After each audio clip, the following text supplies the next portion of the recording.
This is Modern Mindset, the show that picks the brains of the world's leading minds to help you unlock yours. I'm your host, Adam Cox, and joining me today, we have Dan Warburton, who is talking about how people can find their real meaningful purpose and tap into their greatest vision. Welcome to the show. Great to be here. Really great to be here. Thanks, Adam. Great to have you on the show, Dan. So I guess the obvious question, given that purpose and vision is such an important part of how you transform lives in other people, how did you figure out what your purpose and what your vision was? Very good question, throwing me in at the deep end. I think for me, initially, it was all about making my father proud. Because when I was younger, I had this feeling like my dad he never listened to me. I was never good enough. I never existed in his life. And so I wanted to belong at school. I wanted to look good. I wanted to get my father's attention and have him feel proud of me. But no matter what I did, I just carried on failing and failing and failing. And at school, I was bullied loads. And then when I tried to set up my first businesses, I just began failing and succeeding in, making any of my ideas come to life. And it was, I started self-development when I was 25 years old. Now I'm 43. So in that time, I've now completed over 200 courses in self-development.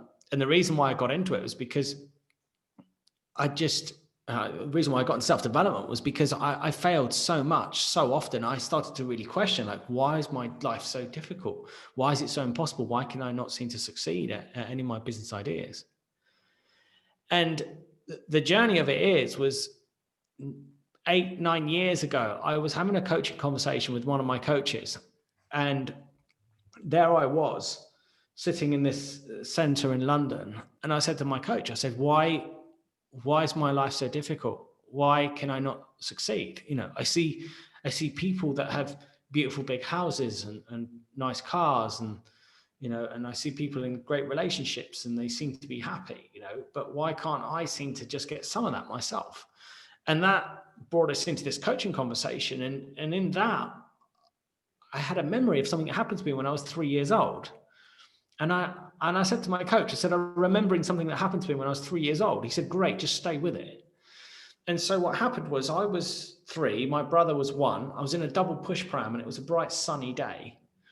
And my mum came out the shop. So I put my hands up so she could give me what she bought. And she ignored me and gave it to my brother. And I couldn't believe it. This thing, my brother, had just taken all the love and attention away from me. So to get my revenge, I leant over and I bit his ear really hard. And he screamed out crying and crying and crying. And my father runs over to me and he says, no, you mustn't do that. He's your brother. You must love your brother. And I got that in that moment, what I was thinking was, I'm just not good enough. Nobody wants me. Mm-hmm. And what I realized in that coaching conversation was that my whole life had been governed by me trying to prove to the world that I'm good enough and that actually I am wanted. And it meant that I found it very difficult to make eye contact in conversation with people. And I would often over talk and I couldn't be with pauses and silences in conversation and just holding eye contact with people. I find it very nervous. I became very nervous. I also found it very difficult to speak on stage and I would avoid speaking, in public. I also overworked. So I worked really, really hard late into the night and I would push and work so hard to get those results. And I would leave myself exhausted, burnt out and tired. And no matter what I did, however hard I worked, I could never seem to get the results that were truly fulfilling. And it's interesting, isn't it, Dan? Like how often those people attracted to self-development, personal development, have this belief that they're not good enough, which is kind of logical in a sense, because if you don't feel like you're good enough, the idea that there's this whole industry to make you better is very appealing because it meets the very need of, well, I'm not good enough as I am. So therefore these additional skills, knowledge, strategies can kind of make me better. What was the key catalyst for you to take that kind of realization of that belief of not being good enough? And then that led to you truly tapping into your purpose and your mission? Well, yeah, you see, and that's exactly what happened. Because once I had that realization that it was just a way of viewing myself and the world, and it's not true, and I don't need to be that way anymore, I instantly experienced a freedom from my past. I didn't need to be a product of my past. I could choose to be how I needed to be from this moment forwards to create the future that I wanted. And the very next business, which was a 24-hour emergency plumbing and drainage business, it just took off. It was so effortless and it was so easy, because instead of trying to do things to look good or win people's, attention or whatever it was, I started to just take actions that were consistent, calculated, and responsible. I just had enough conversations, I made enough offers, I closed enough sales, and I set my business up in a way that enabled me to travel. And that year, I partied more than I think I partied in a year when I was at university. I ended up going to festivals all up and down England. I ended up going snowboarding on top resorts in the Alps. And it was just amazing. For the first time in my life was starting to work. Like this thing about the law of attraction and these things, I kind of began to see how they were actually working, and that what was always in the way of me succeeding in creating the lifestyle that I ever wanted was only ever myself. And so my next door neighbor, he we ended up meeting in the village when I was staying at my parents' house, and he said, Dan, I see you're always traveling and like, and I know you're like in business. Could you show me, like, could you teach me how to be in business? Well, yeah, I don't know if I can teach you anything, but I could sit down with you and let's look at what you've done before and what hasn't worked. And then he got big breakthroughs in his business. Then other family members came over to me and said, how are you doing it? And so I started to coach them. And then I was posting online my insights, and then other people reached out to me, then friends of friends. And then in the end, I've now coached 1,000 people. So, that's how I've ended up finding my purpose. And I've discovered that my purpose is enabling people to pursue a deeply rewarding purpose, whatever it is, that thing that makes them want to practice it every day, regardless of the result, regardless of money, the outcome. Just what is that thing that they want to do every day, to discover that, but then also become clear on their vision. Because the way I've discovered it is the vision is the end result, is where we're going, but the purpose is the vehicle to have us arrive at that vision. If we have a vision with no purpose, then we become slaves to an end result. We're never fulfilled and we're never happy, because the vision is always shifting and moving and always into the distance. If we're all about purpose, then we can easily be irresponsible. We could just end up homeless, playing the guitar on the street and busking, But if we choose a purpose, something that makes a real difference in the world, but also being responsible about it and making sure that it's wrapped around a good business plan and that it's profitable, so that it's sustainable and has us be able to really profit from that, then we get to enjoy that purpose really well every day, and it creates an ever better future. It enables us to actually realize those future visions. So that's how I've ended up doing what I do now. Oh, fantastic. And it's a crucial distinction, isn't it, between success and fulfillment? Because, I was fortunate enough to kind of create a business when I was 23 years old. It did quite well. I still own that business now. And on the surface, people would look at me and think, oh, okay, he's successful. And this is going about 6-7 years ago, but I wasn't fulfilled. And it was a similar kind of process for me to kind of reflect on, well, what do I really enjoy doing? What's the kind of things that when I do it, it doesn't require effort. I'm just kind of attracted. And for me, that was hypnosis. It was psychology. And I built this PR company with elements of that, because for me, PR agency is the industry of managing perceptions and influencing people. So I had enough of it to kind of keep me engaged, but not enough for me to really feel fulfilled. But then 5-6 years ago, when I became a qualified hypnotherapist, that, like you said, it's effortless. You're kind of drawn to it, and then you get surprising results for the amount of effort that you put in, and then your life just gets better.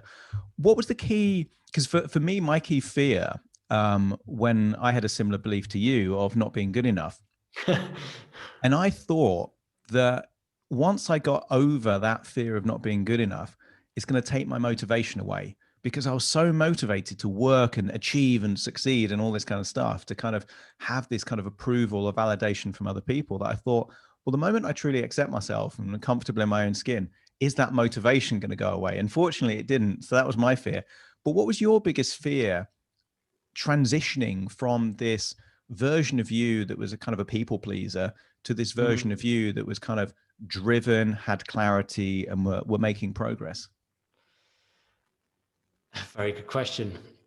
For me, it's very clearly, I've seen that these ways of viewing ourselves in the world, like I'm not good enough, I don't belong here, I'm invisible, I'm weak, whatever it is, that I find a lot of my clients end up, I've been carrying around their whole lives. They become the ways of being that have us succeed to the level that we're at now, but they also become the thing that holds us back. So like, for instance, being not good enough, I obviously wouldn't allow myself to become homeless or look really shabby and not take care of myself. But I would also ensure that I would never properly succeed, because the fear of crashing down from success or not being able to maintain success was so fearful. So I'd always maintain myself at a certain band of like low level success. Mm. And and I can tell that you're experienced with working with people by that question, because it's those ways of viewing ourselves that give us the motivation to keep going. Like, you know, for me to prove to the world that I'm good enough, yeah, it made me absolutely driven and focused. And I think what happened was, what enabled me to actually break free of that and let go of it, confidently move forward and realize it wasn't going to be the thing that I needed to keep me motivated, was when I awoke to the realization of how much it was actually limiting me.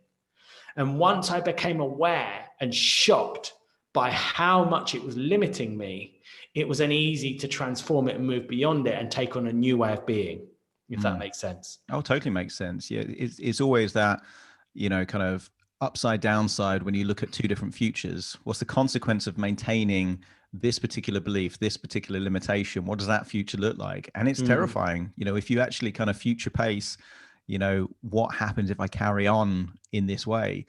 That's enough to, I think, scare people, terrify people sometimes, to think, well, that's not the future I want, and I'm heading that way unless a change takes place. That's and of course, for us who work on a one-on-one basis, but one of the things that really sets the ground for transformation is to have somebody get the impact of that and to be with that on a deep level and really awaken to how grave their future looks if they continue doing what they're doing. Yeah. Because until we get that, we just continue doing what we're always doing. Absolutely. Yeah. It's the law of insanity. I think Einstein called it, definitions of insanity: doing the same things and expecting different results. And if you keep doing that same thing, you're going to end up in exactly the same place. Yeah. Having worked with over 1,000 people to coach them, and to facilitate them honing into their vision, how often do you find that people's visions involve in some way impacting the lives of other people in order for it to be a compelling vision, a meaningful vision?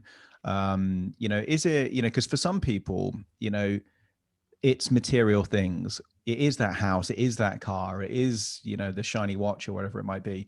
But when you actually kind of work with people to say, right, what is that future? What is that mission for you that really is going to get you springing out of bed and tap into that full resourcefulness? Do you find that it often involves impacting other people's lives, or is it more the personal accomplishment goals? Oh, you've hit it in one. It's always so much more than our own desires. And I absolutely am not ruling them out or in any way saying that they're a bad thing, because I am totally driven and passionate about buying land in the south of Spain and designing and building my dream home with panoramic sea views, driving a Ferrari 488 Pista Spider. I know exactly what I'm after and what I'm doing. But the fact is as I say to my clients, okay, so let's say that you've got that house and you've got that car and you're there and you wake up and it's that house and it's that car again and it's that house and it's that car again and it's that house and it's that car again. Then what? Is it going to be another car? Is it going to be another house? And you can quickly start to get a sense that it's just going to become unfulfilling. So there needs to be absolutely a deeper meaning, a reason for why we wake up each day. One of my clients was a yoga teacher, and what she really felt deeply about was climate change and wanting to make a difference in the world.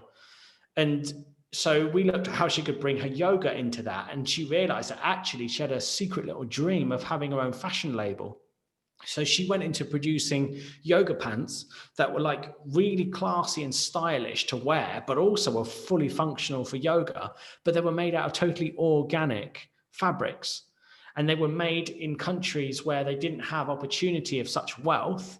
And the profits of the selling of those yoga clothes actually went back to the people that made them. So she got to impact the lives of people. She got to bring awareness around the impact of the environment within the fashion industry. Whenever she sold a pair, they were expensive. They're about $170 a pair. But whenever she sold a pair, it made her feel so good. It made the person that bought them feel so good for feeling like they had the opportunity to contribute to a greater future and a greater cause. And it just left her lit up and inspired. And now she's got this fashion label that's up and running. So for her, you can see how she hit the limits of how she could impact the lives of others by being a yoga teacher. Her classes were full and she was just in this routine every day, and wanted to expand, wanted to do more in the world and in the universe. And that's how she found her way of doing that. And that's the key thing, is that when you do have that purpose and the mission, then all the little steps on the way that give you a sign that you're making progress towards that outcome feel great as well. And a lot of people, I think, have this list of goals with an underlying presupposition that when I have that car, when I have that house, then I'll feel happy. It's kind of binary. There's kind of emptiness until they get it, and it's fleeting. It's an instant hit of gratification, feels good, but then it's like, look at the watch, look at the house. It's like, oh, right. And then they're pursuing that kind of almost like a mirage. Like every time they get close, it gets further away.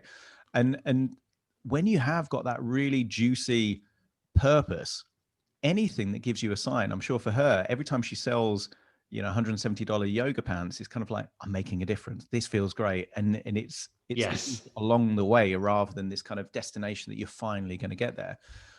For working with so many different coaching clients, what is the biggest misconception that you run into? So something that they think is going to give their life meaning, think they're going to give their life purpose, but it doesn't. What's the biggest, let's say misconception or false belief that a lot of people have that can be a bit of a pitfall? I think it's that people that are lost or not feeling satisfied or not fulfilled in their routine get a sense that something's missing in their lives and that they want to find their passion. They want to find their purpose. So, there's so many programs and coaches out there that are talking about find your passion. What is it that you're passionate about? But the fact is that finding out a purpose has very little to do with finding out what we're passionate about. And the reason is because if whatever was that's in the way wasn't in the way, we'd be getting up with joy and just doing that thing. Whatever it is, we'd just be doing it. So what is it that's in the way? And it's always fears. It's always fears of, I can't do it. I won't be accepted. Fears of what other people might think of us. It's doubt in ourselves. It's seeing too many newspaper articles about COVID and how the industry is shifting too much and there's no chance. It's all of that, and all the resignation in the world just accumulates to these layers and layers of I can't do it. It's no chance. It's not possible. And so anybody trying to find their purpose or ignite their passion to start pursuing it on top of such beliefs, there's no way you'll ever see it. There's no way. And so people keep trying to work out, what's my passion? What's my purpose? No, don't ask that. Ask yourself, what am I secretly scared of? What am I scared of could happen if I went out and took a bank loan and committed my whole life to becoming an expert at this thing that actually I know I like and I know I enjoy doing? What do I fear could happen? And what people might think of me if that worst thing happens? Because that's where the answer lies. It's true. And it's a journey that I went on myself. So 5-6 years ago, when I trained to be a hypnotherapist and I got the qualifications, I thought, right. And I was conflicted because, having run a business since my early 20s, I knew that I could take this kind of skill of hypnotherapy and kind of really have an impact and get it out there. But I was terrified of the perception of other people, to the extent that, so my middle name is Michael. And if you Google Michael Cox, you'll still see a few clues that when I first became a hypnotherapist, I used an entirely different name, like my middle name, Michael Cox, rather than Adam Cox, because I was worried about the ridicule. So particularly with hypnosis, because typically it's cardigan wearing old ladies, or it's, the kind of Little Britain style hypnotist, look into the eyes, look around the eyes. So I kind of had this kind of fear of, well, is it going to tarnish my credibility as running a PR agency that I have this kind of hypnosis bit? And for me, quite a liberating thing was a year after kind of building this hypnotherapy practice based around the name Michael Cox, was actually killing him off. It felt quite liberating to kind of kill off this name and actually kind of say, well, look, I can do many things. I can do this and also be a hypnotherapist. And I thought it was going to have some kind of negative comeback, but actually it kind of positioned me more like a Renaissance man, that is kind of like, I could do lots of different things, rather than, up to that point, my belief was you have to be a specialist in one thing, otherwise it dilutes it. Whereas actually, I think these days people can do lots of different things in lots of different ways. But that was the biggest fear, and it's a really interesting insight. Well, I mean, from my experience, you are an exception in having achieved that and having done that. Because when we go out and we meet somebody, and if we meet somebody and they say, we ask them, what do you do? They say, I'm a carpenter, and I'm also a secondhand car salesman. In my mind, what I get is, okay, so is he not very good at carpentry, so that's why he also needs to sell cars on the side? Or is he not very good at selling cars, that's why he needs to do carpentry on the side? And is he really an expert at either if he's doing both? And it then also leaves me thinking about, what is it from him that he could do for me?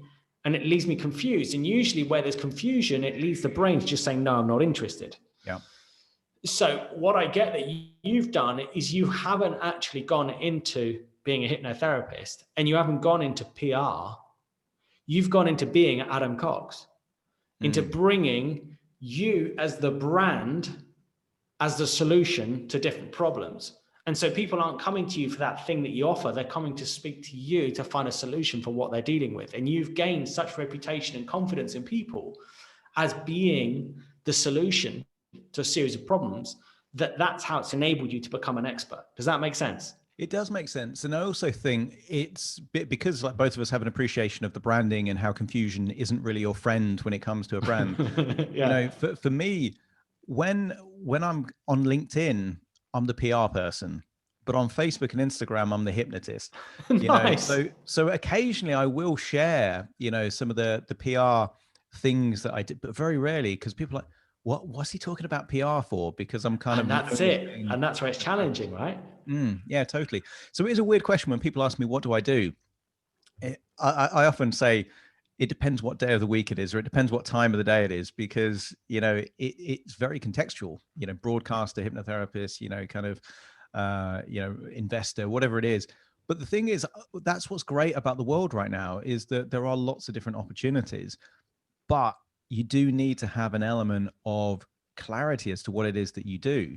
And that's why I define hypnotherapy and podcasting and investing as my hobbies, because it makes it easier for people to understand. It's kind of like, how many businesses do you have? It's like, I've got one business, a PR agency, and these are my hobbies. And it's kind of like, but your hobbies make you a lot of money. It's like, yeah, it's a nice hobby to have, It's easier for people to kind of process that. And then the thinking is, well, you must be good if you're making more money as a hobby than some people are doing it full time. And then it kind of does the opposite of that kind of training. Brilliant. It's very inspiring. It's very inspiring. What would you say is the kind of things that changes when people finally get those kind of pieces in the puzzle in the right places? So they finally figure out what their purpose is, and that purpose gives them energy to pursue a mission. Typically, what kind of changes do you notice in people when those ingredients are there? It's the fundamental shift that I see in all the people that have worked with me and implemented, my coaching, is that they shift from the two mindsets that I've recognized the human brain can only ever be in predominantly, and that's either survival or creation. So most people are in survival, it's like settling for second best. It's kind of worried about letting go of what they have because they don't think that they could succeed at something else. So they just stay in what they have, whether that's a bad marriage or a job they don't like, or keep a business going that they don't really enjoy it, but because it brings in money. And then playing small, not really honoring our power, not being fully expressed, having conversations go on around us, and then hearing people say things that actually quite conflict with what we think, but never standing up and never speaking out, and just letting people bully us around, make requests of us, and just do things just to look good and keep the peace. That's survival. And what happens is, once we have the clear purpose, the thing that we want to practice each day, and the vision to realize is the outcome of that purpose, and we start to really own it and be it, is that I've noticed that people start to shift out of that survival into creation. And creation is where we become aware of our emotions. We become aware of our triggers. We can see that the world might be difficult. The economic, status is difficult. There's a lot of lockdowns right now. There's businesses having to close. A lot are going, into sort of having to turbocharge themselves in a totally new direction, and they don't know if they're going to make it. There's all that going on. And it's to acknowledge that and to get it, and then say to yourself, okay, yes, and what do I choose? What is the next very most important action for me to take? And then scheduling that action in and taking that action consistently again and again. So in the face of everything, it's to actively create a new future, something that we want to realize and bring to life. But of course, with a purpose element, we set high standards for ourselves in the sense of, I'm not going to do work where I have to, do excruciating physical labor. I'm not going to do work that causes me to have to always travel around the world because of the environment, and it's just exhausting my body to always be traveling. So we set high standards. Like, I want to be able to work from anywhere in the world. I want to be able to wake up when I want, go to bed when I want. I want to be able to have something that I can do that only requires a Wi-Fi connection. I want it to have a positive impact on people's lives. And I want to be, regularly recognized for the impact I've had in their lives. So they're like high standards that we set for ourselves. And then finding a way of practicing within those usually becomes our purpose, becomes something that we really enjoy to do every day, that brings us great fulfillment. But that is also the optimum vehicle to have us then realizing that future that we dream of. And so when we get these pieces in place, that's a fundamental shift that happens. We move from survival into creation. And that's just having absolute power. Yeah, and it's a good place to be in. And I can certainly feel the difference between when I wasn't in that place, and it was kind of like feeling like, oh, I have to do this thing, to I want to do this thing. And it's sometimes it's even exactly the same things that you're doing, but when you do it from a place of like you feel driven to do it, it feels better, and you tend to get different results than if you feel like you're reluctantly kind of going through the motions. Yeah. Given how powerful it is to have a sense of purpose, have this clarity of vision and mission, and all the benefits that it comes, makes you feel better, you kind of got more energy and all this kind of stuff. Why is it that when we look around, the vast majority of people are settling, they're in that survival mode, they're going through the motions, they're not particularly happy, but they're kind of getting on with life? Given the consequences of living that way and the payoff of kind of really hitting your stride and feeling like you're doing something meaningful, why do so few people do that? Well, I'm sure you'll agree with me. It's because of the survival mechanisms of the brain are just so powerful, and it's to survive, and obviously in the Neanderthal days, it was run away from a saber-toothed tiger. It was run away from fire. It was, don't step over the edge because you're going to fall and kill yourself. But then as time's gone on, now we have other things that cause us to feel emotions like embarrassment, overwhelm, social pressures, whatever else it is. And then that same mechanism is being used to ensure that we're protected and made safe. But then it just goes over the top. It just says, don't worry, I'll take care of you. I'll make sure you don't go to another job interview. Oh, don't worry. No. We won't set up a business. I'll make sure that me and you stay in this little job because it's repetitive. And I know you hate it, and I know you don't like it, and I know it makes you really miserable, but hey, come on, we're safe here. And I'm going to make sure that me and you stay safe in this little job. And it just does that all over our lives to the point that it diminishes us. And so what seems to happen is that a few of us get sick and tired of feeling sick and tired. We get to that tipping point where we've had enough of living a mediocre existence, and something in us snaps. And it goes two ways. Either people might kill themselves or start drinking or whatever else, or maybe this happens after that. Something in us snaps and we choose to do something about it. We find the courage to start dreaming big, to start getting clear on a vision that inspires us. And we start to set high standards for ourselves of how we choose to work every day and to only do things that we truly enjoy. And we become stubborn as hell and never settling for anything less than that, because we've become so clear on the depression that a mediocre life comes with that we just choose to just never settle for that again. And from that moment on, those of us that have that switch, that moment in our lives, then just start doing whatever it takes to succeed. Like for me, it was completed 200 courses in self-development.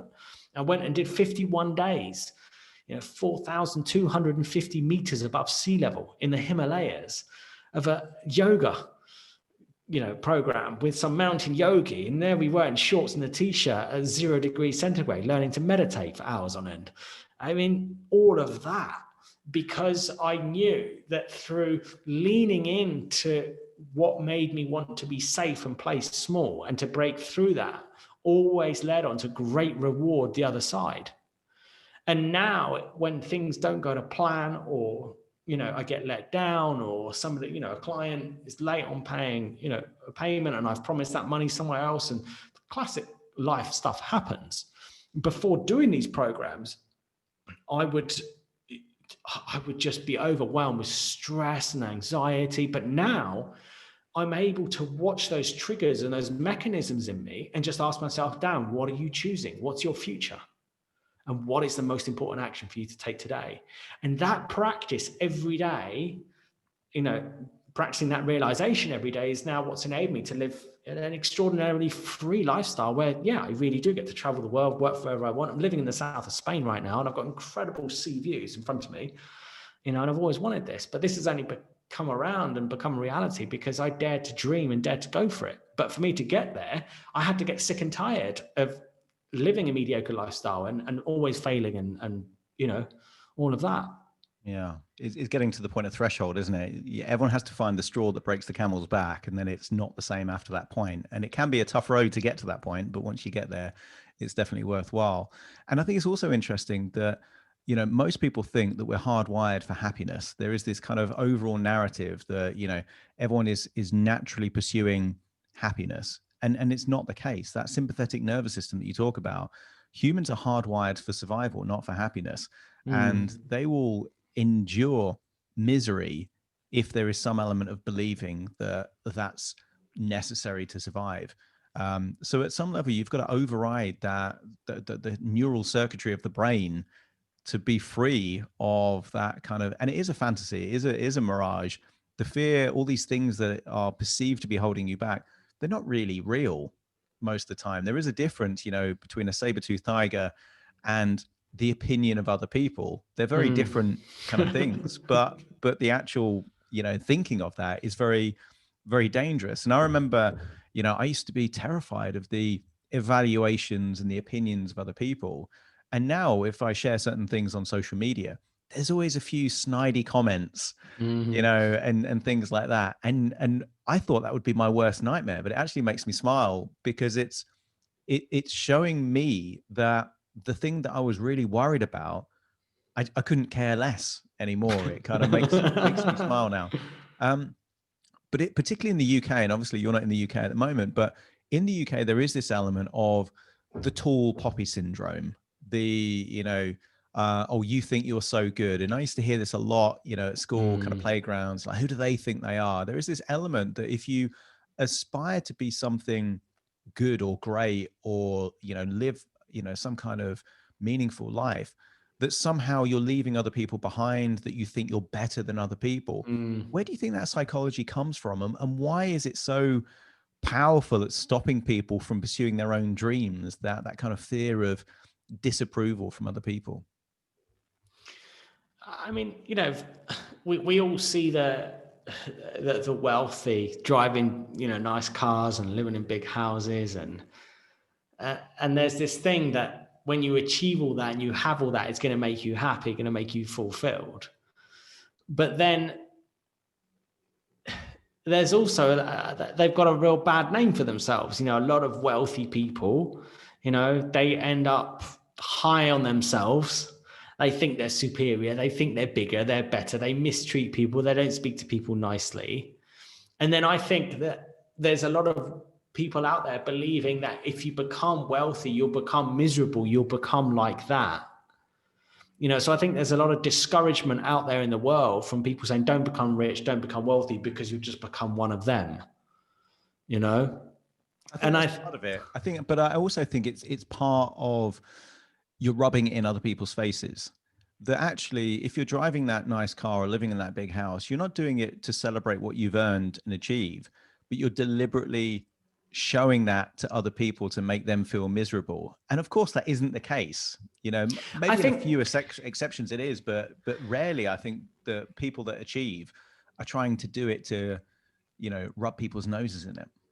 Yeah, no, I think you're right. But also, I think there's a bit of truth in everything that's said. And I think some people do it and do, prance around arrogantly, But at the same time, I think a lot of people, that what's really going on with them is they fear you becoming successful.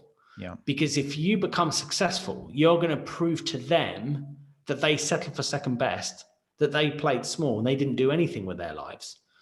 And so I think a lot of people fear us becoming successful, and they don't want us to be for that reason, because they worry that if we become successful, we're only going to prove to them that they didn't do it and they could have done it. Yeah, no, I think you're right there, because it's a similar kind of perspective to, have you ever had the experience where you're in a train and then the train next to you pulls away, so it feels temporarily like you're going backwards? Oh, yes. And I always think that when people start to succeed and finally make progress, they're moving forward. So to everyone around them, it feels like they're going backwards, when in fact they're just stationary. But it's the feeling that they're being left behind that I think causes that, one of two things. Either they take an ownership of inspiration and ownership and then try and make progress themselves, or criticize the person that's finally moved ahead to kind of protect their own ego from being left behind. Yeah, I totally agree. Wherever there is judgment of somebody else and their achievements, there is always something hiding within us that we don't want to own, like that jealousy. What is that jealousy? The jealousy is they've got it and I haven't, therefore I'm what? I'm not. And there's your answer, And yeah, I totally agree with that. Yeah. Yes, it's the perspective. It always has some kind of insight, some kind of gold in there if you kind of pay attention. But most people don't want to pay attention. The easy thing to do is to kind of knock the people that are kind of doing well for some reason. They're unethical, they're greedy, whatever it might be. Yes. Yeah. Reject that. Yeah. And then there's the other thing as well. Now with social media, vanity figures, having loads of likes, loads of followers, loads of friends, all these big numbers, big YouTubes, number of subscribers. And more than ever, I've really become aware of how that does not impact somebody's level of happiness and satisfaction in their lives at all. I would partially agree with that, Dan, but with one exception. And I think it's if it aligns with their mission or not. So for example, my mission is to impact, 1 million lives through my hypnosis downloads. So now when I see those metrics of podcast downloads or YouTube downloads, because it aligns with my mission, that genuinely makes me feel happy. But if it's chasing likes and kind of things for the sake of it, then it's kind of like, well, it's vanity at that point. But the difference is if there's some kind of payoff at the other end of it. What would be your tips to someone listening right now that maybe isn't able to work with you, can't afford to work with you, but wants to get some value of your wisdom, your insight from working with 1,000 people to start figuring out what their purpose is, start figuring out what their mission could be? Do you have any kind of tips or advice so they could start immediately doing a bit of work on themselves? Yeah, I would say the first thing is if you're feeling like you're stuck in a routine you don't enjoy, you're stuck in, some kind of business that you don't want to be in anymore, you're not clear about what to do next or what you could do with your life, then the first thing to ask is, what am I secretly scared of could happen if I just went and did what makes me happy?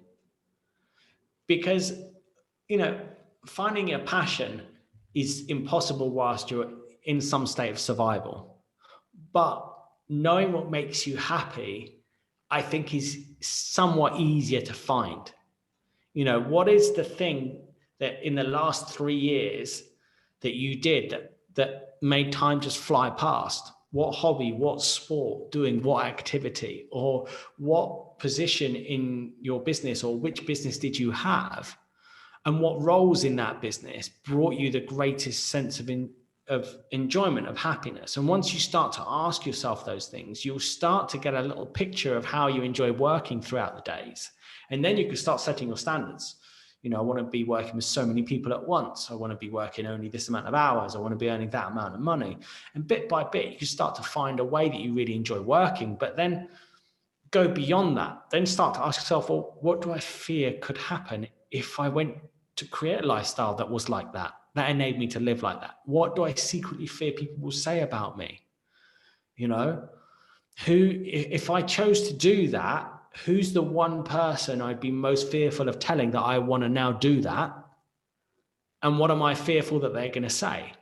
Is it your wife? Is it your business partner? Is it somebody that, you've committed into some big project and to all invest together with, and you want to now change your mind, whatever it is, because it's only by finding out what is it that we secretly fear and then getting to the cause of those fears, which is usually unfounded and carries no weight. And it's like, are people going to get angry with you if you change your mind? Yeah, probably.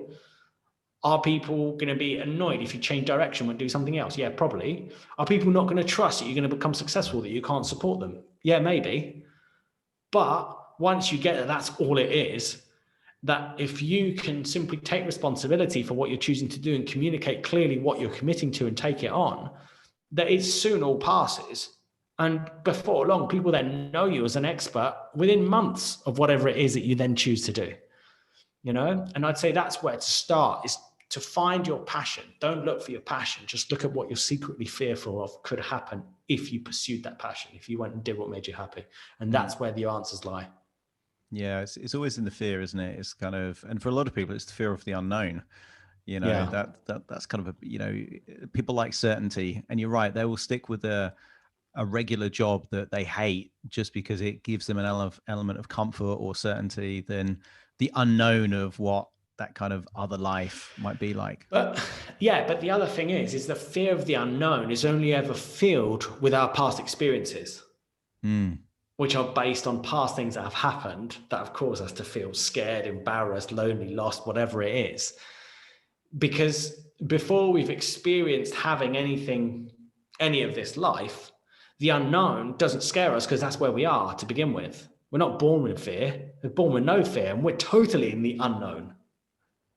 We don't have fear when we're born, as apart from some basic, maybe primal fears. Yeah. But it's only when we get older that then we have this fear of the unknown. and also, even the two fears that you are born with, that can be overridden. It's like, it's loud noises and fear of falling. Yeah. Well, anyone that's gone to a concert and anyone that's kind of climbed a ladder, they've overcome those fears. Yeah. Pretty easy to change. And I think that's the thing that people don't accept, is that most people project their past and their present into their idea of the future. Yeah, that's it. I found that. The trajectory changes, and once you kind of raise your standards, as you say, then that future automatically changes, and that's the key thing. That means there's a lot more optimism in the future. Or the way I always position it to me is that I set it up in my head that whatever happens, I win. So either I get what I want, or I'm going to learn something valuable that improves my probability on the next attempt. And then that Nice. kind of takes an element of the fear of the unknown out, because it's like, whatever happens, you're going to win here. And then you're happy to kind of make the progress. What would be the best way in which someone could reach out to you if they're inspired by hearing you and they're like, I need Dan in my corner, helping me to find out my purpose, my mission? What's the best way that they can learn more about you, or in fact connect with you? Well, if somebody's, genuinely interested to have a real breakthrough and define that deeply rewarding purpose to pursue, and go and realize an inspiring vision, then they could just go to danwarburton.com. That's my website.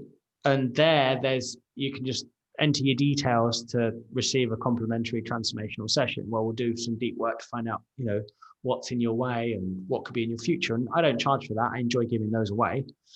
And if somebody is just interested in beginning this work but isn't ready to commit in any way, then just go to visionpurposeprogram.com, visionpurposeprogram.com. And there is a free program that I'm giving away. It's a 7-day program. You just follow it through and it takes you through the steps of what you need to write out to discover what your purpose is. So you can do it in your own time, in your own way. And yeah, I've had some great feedback from that program that I've created. So they're the 2 ways people can move forward from here. Awesome. That's very inspirational stuff. It's great to have you on the show. So thanks for joining me there, Dan. Brilliant. Thanks so much. Cheers. And to you at home, thanks for joining me on Modern Mindset. See you again soon for more.